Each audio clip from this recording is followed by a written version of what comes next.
ఒకటి చెప్తా ఉన్నా, ఎవరైనా టెండర్లలో పార్టిసిపేట్ చేయండి, ఎవడైనా రాండి, కానీ ప్రతి ఒక్కరికి వార్నింగ్ ఇస్తాను. రేపు పొద్దున మేము వచ్చిన తర్వాత రద్దు చేస్తాం, మళ్ళీ వెనక్కి తీసుకుంటాం.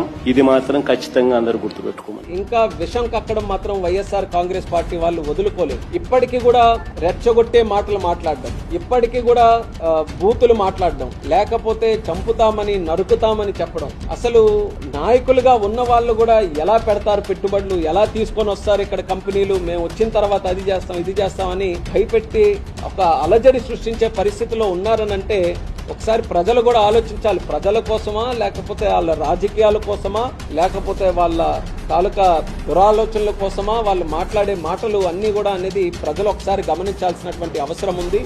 ఒక పాజిటివ్ అప్రోచ్తో ఎన్డీఏ గవర్నమెంట్ డెవలప్మెంట్ ఓరియంటెడ్గా ముందుకు నడుస్తుంది. దానికి ప్రజలందరూ కూడా సహకరించాలి, ఆశీర్వదించాలని మరొకసారి ఈ సందర్భంగా తెలియజేసుకుంటున్నాను.